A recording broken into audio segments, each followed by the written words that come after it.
what they'll do before they open is they will send correspondence emails and whatnot to the customers of all those other Neighborly brands announcing, the new Neighborly, the new Mr. Handyman, coming into town.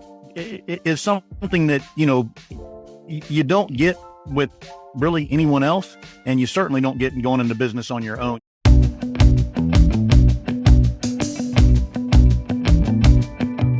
Hello, everyone, and thanks for tuning in to the latest edition of Fran Coach's Franchising 101 podcast. I am Tim Parmeter, founder and CEO of Fran Coach and your podcast host. Today, we are going to welcome in one of our franchise partners to discuss their brand. Now, this franchise is in a niche industry that has been around, probably pretty much forever. It's something that is always going to be needed. It's not going to be replaced by AI, and it's never really going to go out of style. It is also part of one of the biggest parent companies in all of franchising.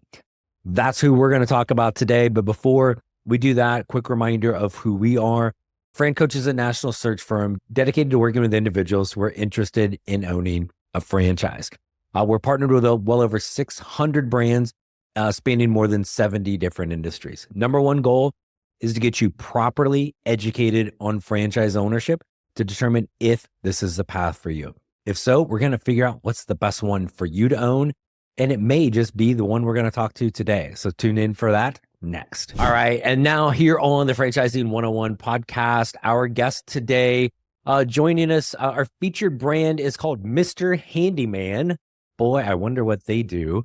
And joining us here from Mr. Handyman and from Neighborly is Mr. Greg Jones. Greg, how are you, sir? I'm doing wonderful, Tim. Thank you so much for having me today. We are, you haven't seen how this goes yet, Greg. You may want to rescind the thank you at some point along the way, but we'll Absolutely. try to do our best not to make this too terribly painful for you.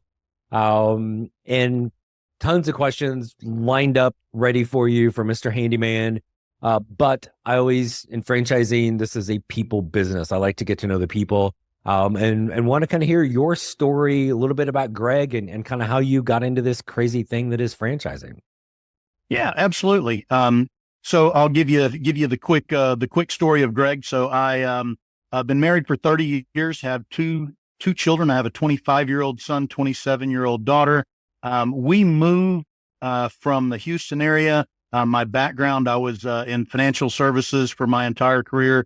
Financial planner, then moved over to insurance, moved homes from the Houston area out to the middle of nowhere, about an hour east of Waco, had my own insurance company, and my partner ended up buying me out. So here I am in the middle of nowhere with a little money in my pocket, wondering what the heck am I going to do, and started looking around, and I had heard of this company called Neighborly, and wasn't real sure exactly what they did, but looked a little deeper and said, "Hey, franchising, this sounds really cool."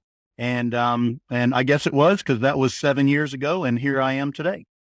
Awesome. So like most everybody in this industry, no actual intent of, hey, let me wake up one day, let's get into franchising. It's just like in that transition and kind of what's next. And once you get in, you don't ever really get out. Yeah, absolutely. Wasn't real sure even what a franchise was there in the beginning. And so, but figured it sounded like a neat, opportunity, and it has been.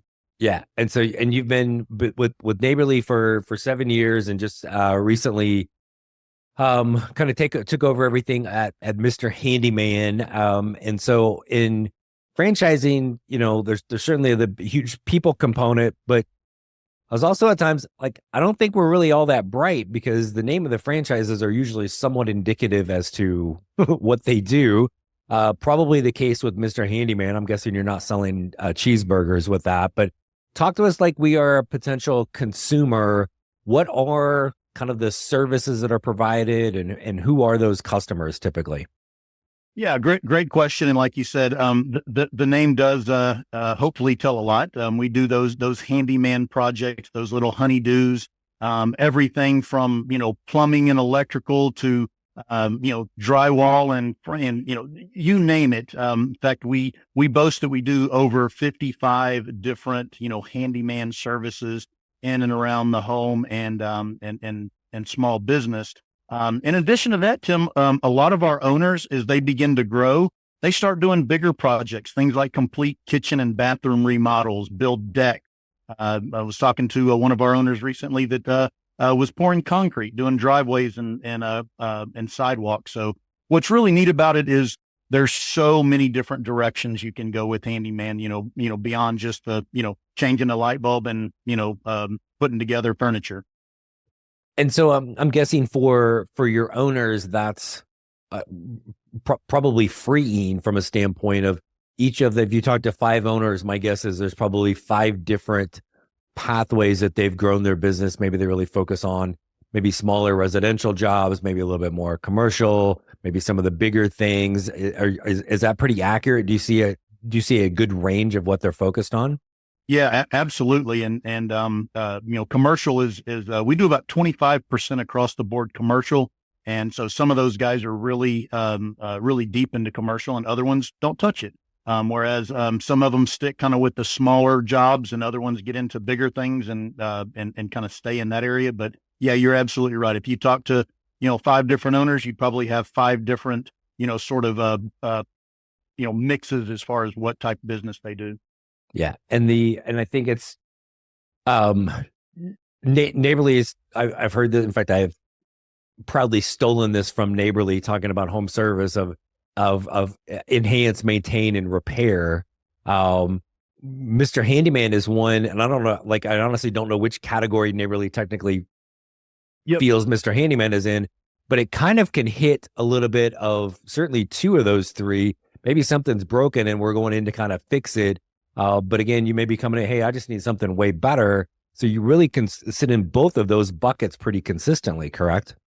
Absolutely. We're officially in the repair category, I guess, just because probably percentage wise, we do more in that area, but you're absolutely right. We could certainly be in that enhance. And if I thought long enough, I probably could find an argument that we could be in the maintain as well. But yeah, definitely 2 out of the 3 for sure.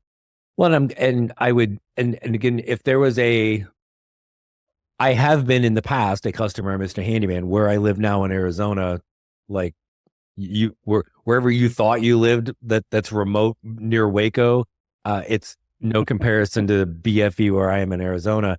So there's not one here, but I am the person as the consumer, you guys would be at my house every month, right? With things from there's always some little project going on. I am the least handy person on the planet. And if I try to fix it or do it, there's a really good chance I'm going to need you even more because I'm going to have screwed it up. So again, do you see a good amount of kind of not like a subscription, but repeat customers with Mr. Handyman? Oh, that is probably the most exciting thing about Mr. Handyman. So before I get to that, I'm gonna take a step back and answer some of your talk more about you said kind of not being the handyman. And I always jokingly say, the old do-it-yourselfer guy, and guy like me, I know you're looking at me right now and see the gray in my hair. That's kind of what the old do-it-yourselfer guys that can kind of fix anything. Garage full of tools, all that sort of stuff.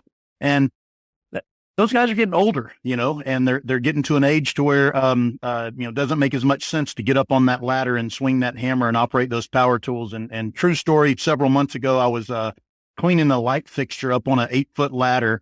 And I handed my wife this big globe that was, we were kind of cleaning, and for her to sit down, on the couch so I could climb down from the ladder. Well, see big spider web or something that I'm going to, try to grab while I'm up there. And I reached too far, and I didn't fall, Tim, but I came so close. Oh. And the first thing my wife said was not, "Hey, are you okay?" or anything like that. She goes, "Get rid of that ladder. You're not using it again," kind of thing. And so, it's just, but there's so much of that goes on. And so then we look at the younger folks out there, and instead of the do it yourself, where we call it, they're the DIFM, the do it for me generation. Right. And these guys just haven't learned those skills. So there's so much opportunity, out there. Now, let's now talk about in the, sort of in the individual home. Studies show that, well, first of all, the average home in the United States is over 40 years old, and requires on average 7 to 10 handyman projects per year. Kind of funny. About a month ago, I was on a big webinar. There were, I don't know, probably 50 plus people on there. And I told them right in the chat box, how many handyman projects do you currently have, as an estimate in your home? The smallest number I got, the smallest number was 10. And I had several people that put 100 plus, and I don't think they were joking. And so anyway, the beauty of Mr. Handyman, to get to your the question is, Mr. Handyman's going to go out and they're going to do that white glove, professional, job treatment that, that Neighborly does. And who are they going to call back for those other 9, 10, projects or 99 projects, for the year? So, we tracked that, and, actually a little over 71% of our revenue comes from repeat customers. And that is huge. I mean, So these guys, they're coming in there, fixing that item, and then coming back for more and more and more. Yeah. It's a yes business. I mean, pretty much whatever that customer says, hey, can you do this? Mr. Handyman is going, yep, absolutely. We sure can. And hey, like, back up for a second. I'm really impressed that your wife told you to get rid of the ladder. Mine would have told me to climb higher, right? We'll check the life insurance. Once you keep going, honey, you'll be fine. Hey everyone, I wanted to take a quick break from our podcast to tell you about our amazing friends at Entrepreneur. If you're looking to become a franchisee or simply learn more about business ownership, and guys, let's be honest, you're listening to the Franchising 101 podcast, so we know you have some interest in this. And I really encourage you to go to entrepreneur.com to check out all of their great content and resources. Seriously, Entrepreneur has everything, all the way from a bookstore to the best podcasts, webinars, and videos, plus information on upcoming events and the latest articles that seriously, they cover all aspects of franchising and business ownership.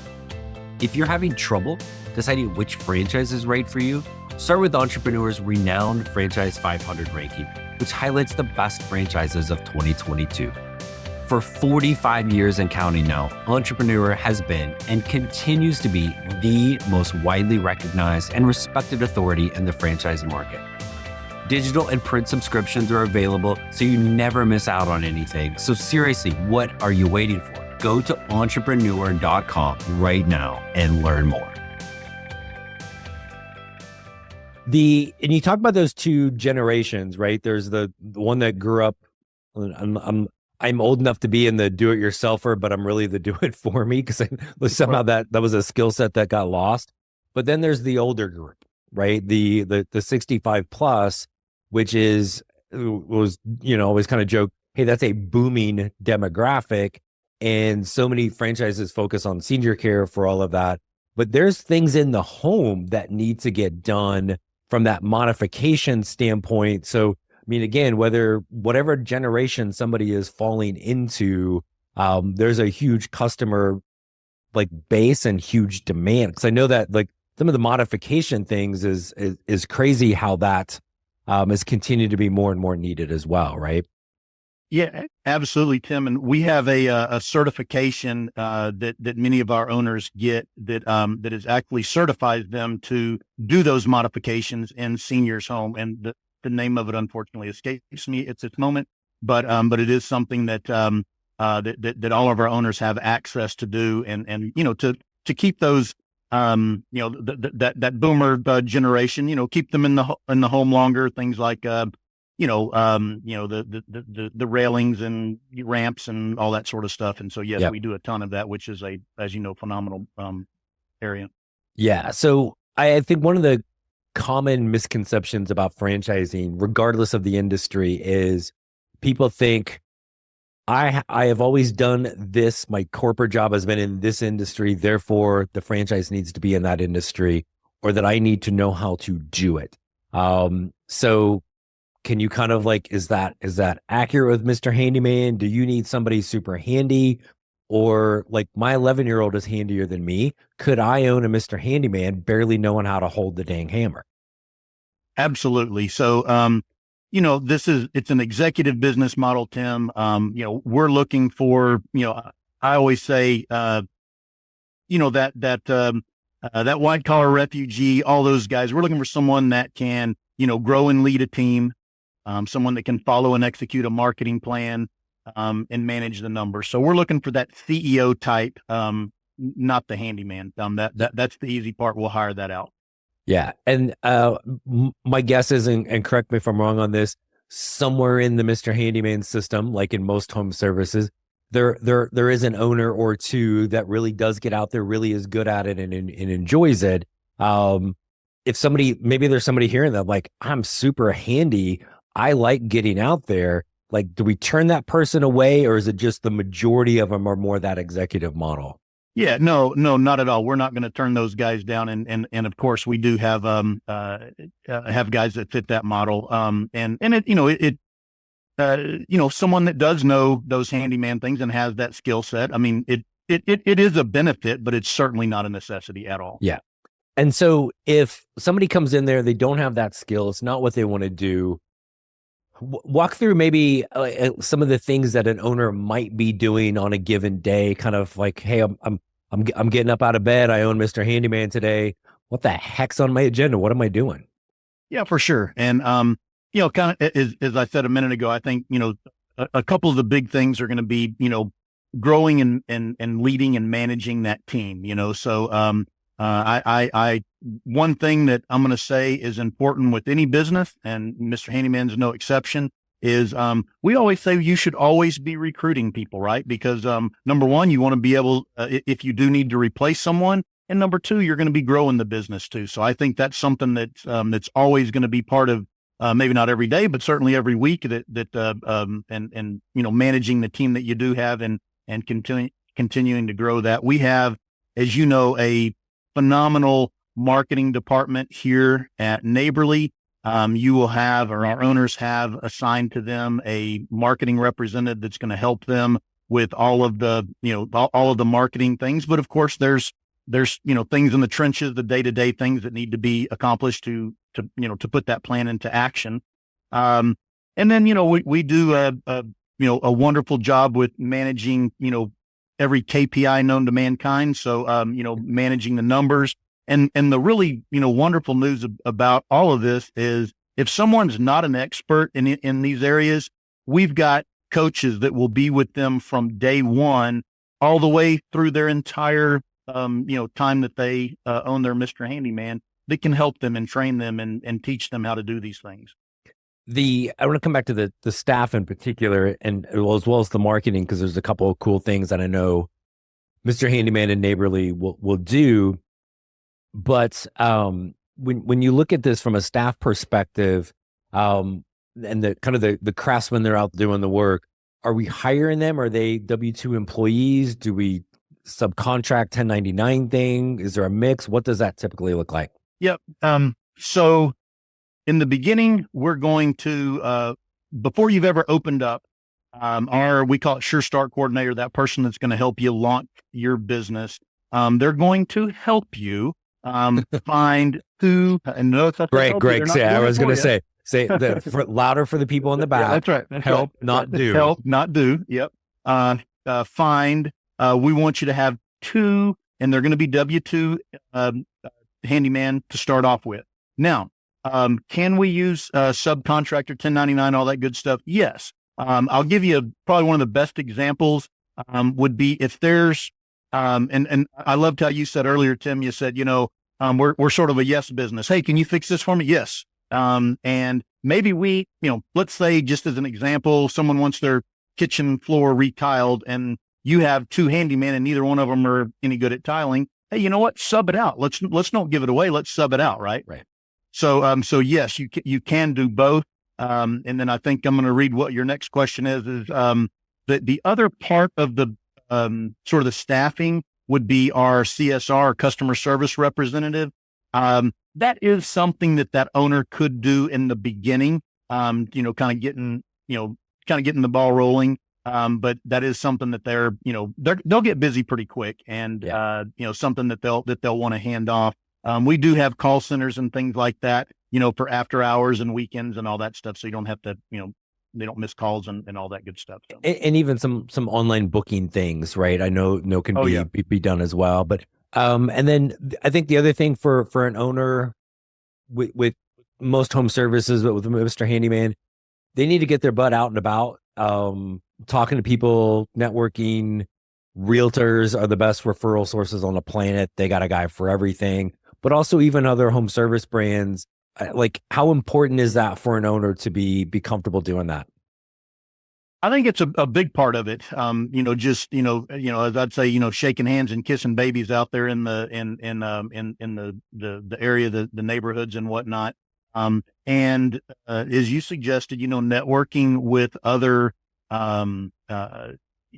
companies, and I was actually going to say other neighborly brands in that area. We at Mr. Handyman refer and get more referrals than any of the other brands, just because, if we have a small, and a lot of people will ask this question, Tim, I don't know if you're going to ask me this or not, but what does the overlap look like with, let's say, Mr. Electric or Mr. Rooter, to name a couple of our other neighborly brands?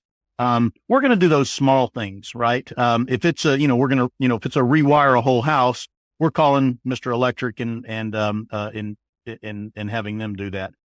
On the flip side of that, if it's replacing a light switch, they're more than likely going to call us because they don't, it's something they don't need to spend their time because they're working on bigger projects. So there's a lot of referrals internal within neighborly that happen. And we probably could do like a whole series on all the different facets of support within neighborly, but I think the marketing piece and those the cross marketing in particular. So before Mr. Handyman comes into a market, well, let's back up. How many? There's 19 neighborly brands in the U.S. 19 in the U.S. Yes. Okay. Can you name them all alphabetically? I couldn't name them all, not alphabetically. In fact, Tim, I've got a cheat sheet that I'm looking at right now. It doesn't have all 19 of them, so I still couldn't do it. So, I'd need a half hour. I think I could do it. There's, but one of the I think really cool and frankly brilliant things Neighborly does. So Mr. Handyman comes into an area, and you've got a territory, and there's going to be half dozen, might be a full dozen other neighborly brands already established. And again, you're not competing. These are whole separate, right? It's again, the whole gamut of it.